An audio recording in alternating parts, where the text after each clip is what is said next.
listener production. Welcome to Take a Hike podcast, a podcast that's going to be taking you through North Queensland's best parks and trails. Guiding us through the podcast today from the Townsville Bushwalking Club is Cherry Judge, Lewin Warnicky, and I'm Blair Woodcock.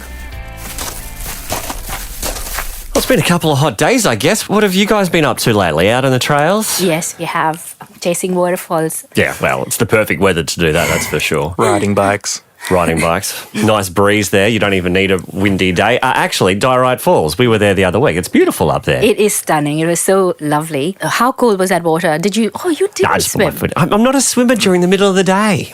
There's something about just getting back out of the water and into clothes to hike again. I just can't do it. It's an end of day thing for me. It was stunning. It was a warm, humid day, but it was beautiful. And how awesome was that big eucalypt tree? Oh, it was huge. It was stunning, wasn't it? It was special. Although controversial, Lewin, you might know more too.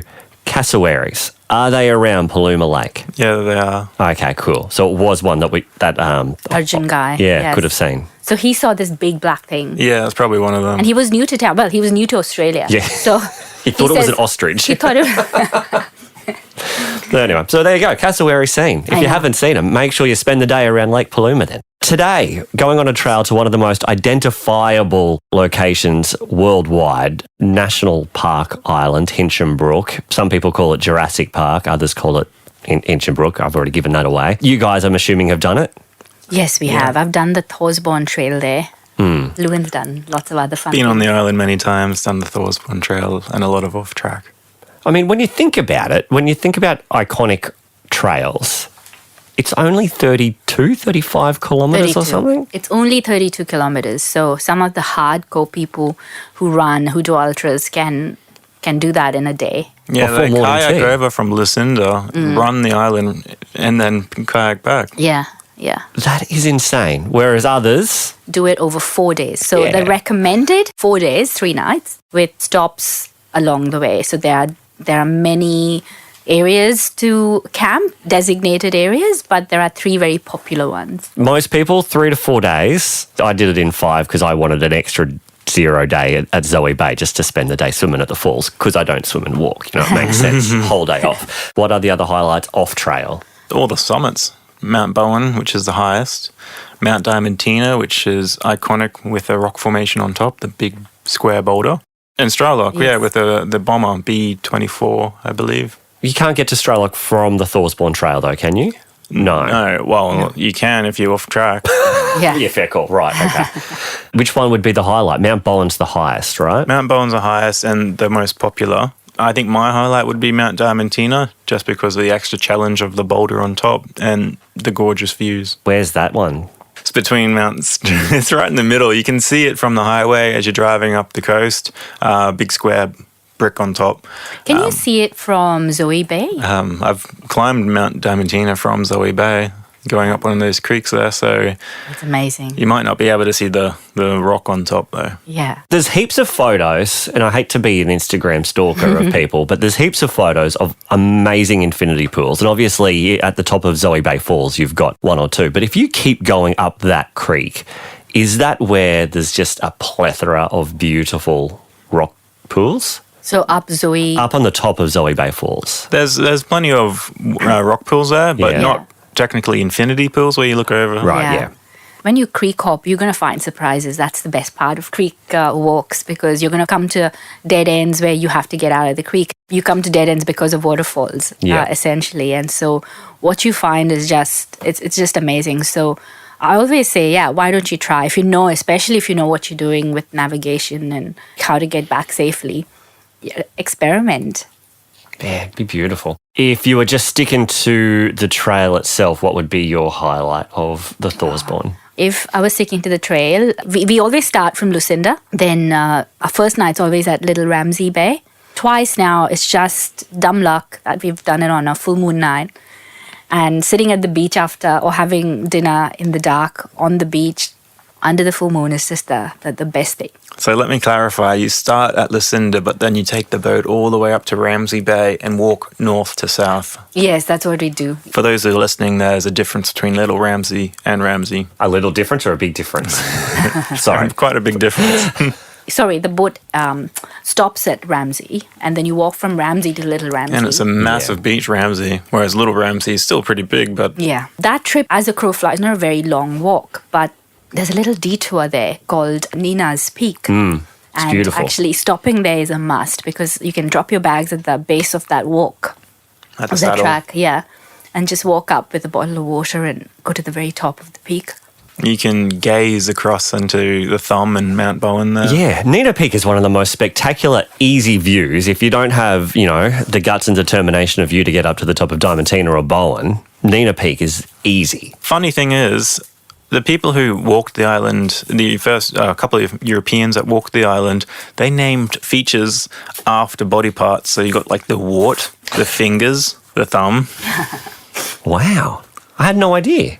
Yeah. There's also Pineapple Peak and Pineapple Ridge. Where are they? From Nina Peak, if you look directly up, that's to the right of North Saddle is Pineapple Peak. There you go. Your favourite on-trail area? What would it be? I think Zoe. Yeah, it's probably the best, I would say. I love Zoe Bay. Yeah, it's But beautiful. There are two camping areas. One is before you get to the main camping area where the toilets are. Just one set off on the beach itself, and I like that one because it's generally less popular, so fewer people. For some strange reason, me and my friends have got a fascination with doing things not the norm. So we went from Lucinda up to Ramsey Bay. So we did south to north walk instead of north to south, which is the traditional walk. So we actually finished up the top. Yeah. So you started at the other one? Yeah, Gregory Point or whatever it is. George Point. George Point, down the bottom, yeah. And so first night was at Mulligan Falls, second night was at Zoe, 2 nights at Zoe, and then little Nina Bay before we walked off. So we did a little bit different. But Zoe Bay is just spectacular. If you've got the extra time, because again, it is only 32 kilometres, if you've got the extra time to stay a day and just actually relax and enjoy that place. It is beautiful. It's the place to do it. I think so too. There's also, just as you enter into Zoe Bay from the north, Cypress Pine Creek. So it's a little short off track and there's like these beautiful blue water holes and gorges. How do you access it?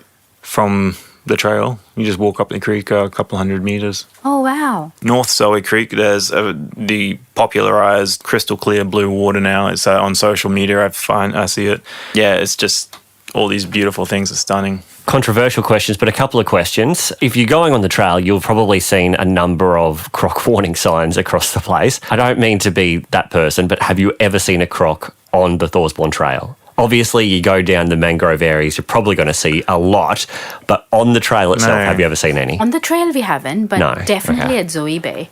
The end, like you get to the end and you turn right into the campground. There's that, where the boats kind of park. Yeah, some rock slides. Croc slides. Croc slides, yeah. Definitely seen a couple of eyes Okay, cool. at night. It's I've seen quite- one croc slide there, yeah. The biggest issue, of course, is the fact that there's only 40 people allowed on that island at any time, which is both amazing if you want that experience on that place, but it also makes it incredibly difficult to get that permit. Tips and tricks. How does someone manage to score one of those elusive permits these days? Keep refreshing the page every night and have a look. Book changes. 6 months in advance. It changes at midnight every night. So Right. maybe stay up. It's incredible to experience that place for that's the same as every other national park. So it's like $6.50 per person per night. It is an incredible place to go experience if you can get a permit. Yes. We didn't talk about our last night, which is, the third night, which is Mulligan Falls. Right, yes. Yes, and that's it's completely different. That's the only campsite there that's inland, and it's beautiful. Mulligan Falls is something else as well. I love It's the really fish. pretty. The fish in the water. They're so inquisitive. People feed them, obviously, but you Yes. shouldn't.